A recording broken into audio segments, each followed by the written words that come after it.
आज मैं अपने आप को पैम्पर करूँगी, मेरा सेल्फ़ केयर रूटीन शेयर करूँगी। गर्मी इतनी ज़्यादा बढ़ गई है ना कि हेयर्स अपने आप इतने ज़्यादा ऑयली हो जाते हैं, तो ऑयलिंग करने का तो दिल ही नहीं होता है और ऐसे तो बाल हमारे झड़ने लगेंगे, इसलिए आपको कुछ ना कुछ तो करना होगा। तो आई हैव अ सल्यूशन। आपको लेना है प्याज, उसमें मैं थोड़ा सा पानी ऐड कर रही हूँ, थोड़ा सा, आप अपने अकॉर्डिंग देख लेना। मैं सीधा मिक्सी में ग्राइंड कर रही हूँ प्याज को। अगर आप चाहें तो कुचल के भी रस निकाल सकते हैं। हमें सिर्फ मेन है कि हमें प्याज का रस चाहिए, इसलिए ये सब कर रही हूँ। बाकी आप चाहें तो कुचल भी सकते हैं प्याज को, क्योंकि प्याज का रस हमारे बालों के लिए बहुत ज़्यादा अच्छा होता है। तो किसी भी टॉवल की हेल्प से निकाल सकते हैं। टॉवल कह रही हूँ मैं, आप कोई भी नॉर्मल साफ़ सा कपड़ा ले लेना। पतला कपड़ा हो तो ज़्यादा अच्छा रहेगा, क्योंकि उससे ईज़िली निकल जाता है। तो सूती का कपड़ा या फिर कॉटन का, ऐसे कपड़े से निकल जाता है। वैसे आप चाहें तो छन्नी का भी इस्तेमाल कर सकते हैं, लेकिन मैंने इसे ज़्यादा ईज़ी समझा। तो यहाँ पे किसी भी स्प्रे बॉटल, अगर आपके पास कोई भी स्प्रे बॉटल हो किसी भी ऑयल की खाली, तो उसमें भर सकते हैं। इसका कलर थोड़ा सा ब्राउनिश सा है, क्योंकि मेरी प्याज जो है वो पिंक नहीं है। अगर आपकी प्याज पिंक होगी तो पिंक कलर आएगा। वैसे थोड़ा सा सही कलर है, वैसे ब्राउन टाइप का दिखाई दे रहा है, लेकिन ठीक है, प्याज का रस तो हमें मिल गया ना। थोड़ा सा मैंने इसमें पानी भी ऐड किया हुआ है। आप चाहें तो बिल्कुल पानी ऐड मत करना, लेकिन मैंने कर दिया क्योंकि फिर वो मिक्सी में सूखा सूखा पिसता नहीं है ना, इसलिए। वैसे सिलबट्टे से भी पीस सकते हैं। अच्छा, स्प्रे बॉटल नहीं है तो मैं यहाँ पे दूसरा सॉल्यूशन बता रही हूँ। आपको कोई सा भी कटोरा ले लेना। मैंने इसी में प्याज का रस निकाला था, तो मैंने इसको ले लिया। उसके बाद आपको एक कॉटन की हेल्प से इसको मतलब भर लेना है कॉटन को। उसके बाद अपनी जड़ों में निचोड़ लेना है डायरेक्ट। सिंपल सा तरीका है, ये भी बहुत ज़्यादा इजी है। अगर कॉटन भी नहीं है तो आप सिंपली हैंड से भी अप्लाई कर सकते हैं। उसके बाद मैंने यहाँ पे जूड़ा बना लिया एंड अब हम इसको छोड़ देंगे कम से कम आधा घंटे के लिए। तब तक हम देखते हैं अपने फेस की केयर के लिए। तो सबसे पहले मैं 1 चम्मच मुल्तानी मिट्टी ले रही हूँ। तो मुल्तानी मिट्टी ऑयली स्किन के लिए बहुत ज़्यादा अच्छी होती है। अगर आपकी भी ऑयली स्किन है मेरी तरह, तो मुल्तानी मिट्टी तो आपकी फ्रेंड होना चाहिए। इसमें मैंने रोज़ वाटर स्प्रे करा है। ये स्प्रे बॉटल में मैंने भर के रखा था, तो इसको अच्छी तरीके से हम कर लेंगे मिक्स और फिर इसको रख देंगे 10 मिनट के लिए। तो गाइस, जब तक वो हो रहा है हम देख लेते हैं अपनी आगे की टिप्स। तो यहाँ पे मैं एक टिप्स देना चाहूँ। आई नो घर में सब लोग ऐसे ही रहते हैं उल्टे सीधे कपड़े पहन के, बट आपको अपने फेस की और हेयर्स की केयर करते रहना है टाइम टू टाइम। जैसे दिन में आपने 2 बार कोम कर लिया, हेयर स्टाइल बना लिया और फेस वॉश करके सनस्क्रीन अप्लाई कर ली, तो ही बहुत ज़्यादा बेटर स्किन दिखने लगती है।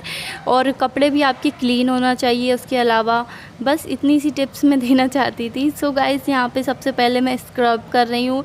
आपको वीक में 1 बार स्क्रब करना ज़रूरी होता है, इससे डेड स्किन निकल जाती है, तो सबसे ज़रूरी है मेरे लिए। तो मुझे काफ़ी ज़्यादा अच्छा लगता है और सेटिस्फाइंग भी लगता है, इसलिए मैं हफ्ते में 1 बार या 2 बार तो कर ही लेती हूँ। वैसे भी अगर आपकी सेंसिटिव स्किन है तो 1 ही बार कीजिएगा हफ्ते में। एंड यहाँ पे मैं स्क्रब नहीं कर रही हूँ, ये मैं फेस वॉश अप्लाई कर रही हूँ। सॉरी गाइस, क्योंकि ये फेस वॉश में छोटे छोटे से सॉरी गाइस, इसमें छोटे छोटे से पार्टिकल्स हैं जो कि आपके एक्सफोलिएट करेंगे आपके स्किन को। तो ये फेस वॉश है वैसे तो पपाया वाला, इसमें छोटे छोटे से लेकिन स्क्रब के पार्टिकल्स है, इसलिए स्क्रब भी कर देता है। उसके बाद मैंने फेस वॉश कर लिया एंड उसके बाद अब मैं टॉवल से पोंछ रही हूँ। तो गाइस, जो हमने मुल्तानी मिट्टी का फेस पैक बना के रखा था, अब बारी है उसको यूज़ करने की। तो ये बहुत ही ज़्यादा इजी रेसिपी है, इसको खाना नहीं है, लेकिन आपको रेसिपी बोल सकते हैं। अच्छा, रेमेडी सॉरी रेमेडी बोला जाता है इसको, मुंह में चला गया था मेरे। तो इसको अच्छी तरीके से मैं अपने पूरे फेस पे अप्लाई कर लूँगी। मुल्तानी मिट्टी आपके एक्सेस ऑयल को भी रिमूव करता है, जो एक्स्ट्रा ऑयल होता है फेस का। और ड्राई स्किन है तो रहने दीजिएगा, अगर ऑयली स्किन है तो ज़रूर अप्लाई कीजिएगा, क्योंकि ड्राई स्किन को और ज़्यादा ड्राई कर सकती है मुल्तानी मिट्टी, इसलिए। अच्छा, यहाँ पे मैं भूत लग रही थी, अब मैंने इसको अपने नेक पे भी अप्लाई कर लिया। और जितना बचा है ना, आपको फेंकना नहीं है, पूरे हाथों पर भी अप्लाई कर लीजिए। तो मैंने दोनों हाथों पे अपने अप्लाई कर लिया जितना भी बचा था। इसमें मैंने रोज़ वाटर मिक्स किया था, इसलिए फेंक तो बिल्कुल भी नहीं सकती है। और उसके बाद अब हम इसको वेट करेंगे सूखने का। तो यहाँ पे ये सूख चुका है और मैं कुछ नहीं बोल पा रही। तो अब ये सूख चुका है एंड आप देख सकते हैं कितनी ज़्यादा क्लियर स्किन दिखाई देती है। जब भी मैं इसको यूज़ करती हूँ तो बहुत ज़्यादा क्लियर स्किन दिखाई देती है। तो गाइस एक टिप्स और देना चाहूँगी, कितनी ज़्यादा बैड स्मेल आती है हमारे अंडरआर्म से गर्मियों में। तो यहाँ पे सबसे ज़्यादा इम्पॉर्टेंट है आप अपने हेयर्स को रिमूव कर लें अंडरआर्म्स के, क्योंकि ये सबसे ज़्यादा बदबू देते हैं आपके अंडरआर्म्स में। तो कोई से भी रेज़र आते हैं मार्केट में, आप उन्हें यूज़ कर सकते हैं या जो भी आपको कन्वीनियंट लगे तो उसे यूज़ कर सकते हैं। लेकिन मैं यहाँ पे ये रेज़र यूज़ करती हूँ। ज़रूरी नहीं है कि आप यही रेज़र यूज़ करें, और भी ब्रांड के मिल जाते हैं तो आप उन्हें यूज़ कर सकते हैं। सिंपली सोप लगाइए एंड अपने अंडरआर्म्स के हेयर इससे रिमूव कर लीजिए। इससे बदबू जो होती है वो दूर रहेगी थोड़ा थोड़ा। अच्छा, उसके बाद भी थोड़ी थोड़ी तो आती ही है, और थोड़ी थोड़ी तो सबकी आती है, गर्मियाँ हैं। उसके बाद यहाँ पे जो हमने प्याज का रस लगाया था उसको हम वॉश कर लेंगे। तो सबसे पहले मैं अपने बालों को गीला करती हूँ, और इस तरीके से अगर आप वॉश करेंगे अपने बालों को, मतलब ऐसे उल्टे होके, तो ये सही तरीका है। मतलब ऐसे ही करना चाहिए बालों को वॉश, क्योंकि जो सीधे हम बालों को वॉश करते हैं तो वो शैम्पू के जो वो होते हैं ना हमारे पीठ पर भी लग जाते हैं। इसलिए तो पहले मैंने मग्गे में थोड़ा सा पानी लिया था, उसमें शैम्पू डाल के अच्छे से डाइल्यूट सॉरी गाइस, उसको अच्छे से मिक्स करके झाग बना लिया था। उसके बाद मैंने अपने हेयर्स पे अप्लाई किया। इससे जो शैम्पू में केमिकल्स होते हैं वो माइल्ड हो जाते हैं, और अच्छी तरीके से वॉश कर लिया मैंने। उसके बाद अब मैंने नहा लिया है। तो गाइस अब आप देख सकते हैं, नहाने के बाद तो सबको अच्छा ही फील होता है वैसे गर्मियों में। और थोड़ा थोड़ा सा बालों को मैंने ऐसे टॉवल से रैप कर लिया है। तो लिप्स के लिए एक टिप्स देना चाहूँगी। लिप्स के लिए अगर आप ज़्यादा कुछ नहीं कर पा रहे हैं तो थोड़ा सा घी आप एक डिब्बी में भर के रख लीजिए। तो मैंने थोड़ा सा घी एक डिब्बी में फ्रिज में रखा हुआ है स्टोर करके।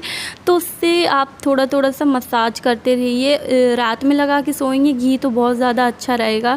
घी आपके लिप्स को पिंक करने में हेल्प करता है, तो रात में लगा के सो जाया करें। लिप्स बहुत ही ज़्यादा प्लम्पी और अच्छे पिंक हो जाते हैं इससे। ओके, सो एक टिप्स देना चाहूँगी कि सुबह जब आप फेस वॉश करते हैं तो उसके बाद आप इस रूटीन को फॉलो कर लीजिए। तो अगर आपके पास रोज़ वाटर है तो इस तरीके से आप, या फिर टोनर हो तो उससे अपने फेस पे स्प्रे कर लीजिए एंड मॉइस्चराइज़र सनस्क्रीन लगा के दिन भर के लिए आप फ्री हो जाओगे। उसके बाद आपको कुछ करना नहीं पड़ेगा। अगर आप दिन भर ऐसे ही पड़े रहोगे तो फिर स्किन थोड़ी ख़राब दिखाई देती है अगर कोई घर में आ गया तो, इसलिए सिंपल सी चीज़ है। और फिर रात में मतलब फेस वॉश कर लीजिए। उसके बाद भले ही आप कुछ मत लगाइए। तो यहाँ पे मैंने मॉइस्चराइज़र लगाया, उसके बाद सनस्क्रीन लगाई, और जितनी बची मैं अपने हाथों पे और नेक पे लगा लेती हूँ। सो गाइस आप अगर ये रूटीन फॉलो कर लेते हो तो दिन भर के लिए फ्री हो जाओगे। और अगर आपको नहाना है तो भले ही आप मत लगाइएगा, क्योंकि नहाने से पहले अगर आप लगाओगे तो ये प्रोडक्ट्स आपके वेस्ट हो जाएंगे। अच्छा, परफ्यूम तो सब लगाते हैं लेकिन वो ज़्यादा देर तक लॉन्ग लास्टिंग नहीं रहता है। तो इसके लिए एक टिप्स मैंने देखी थी सोशल मीडिया पे, इंस्टाग्राम पे। तो उसको वैसलीन को अपने हाथों पे जहाँ जहाँ आप लगाते हो परफ्यूम वहाँ पे लगा लीजिएगा। उसके बाद परफ्यूम को उसके ऊपर स्प्रे कीजिएगा। इससे बहुत देर तक लॉन्ग लास्टिंग रहता है, और ये मैंने ट्राई करके देखा है तो सच में ये टिप्स कमाल की है। तो ये वैसलीन लगा के आप इस तरीके से कर सकते हैं। सो गाइस अब जब आपके बाल सूख जाएं तो आप कोम कर लीजिएगा और अच्छे से चोटी वगैरह या क्लेचर लगा लीजिएगा। और आपके हेयर्स को प्याज का रस बहुत ज़्यादा अच्छा होता है लॉन्ग करने में बालों को, और ग्रोथ बढ़ाता है बालों की और मजबूत बनाता है बालों को। तो इससे ज़्यादा अब मैं कुछ नहीं बोलना चाहूँगी। अब मैं मिलती हूँ अपने नेक्स्ट वीडियो में। तो guys bye, love you all, bye.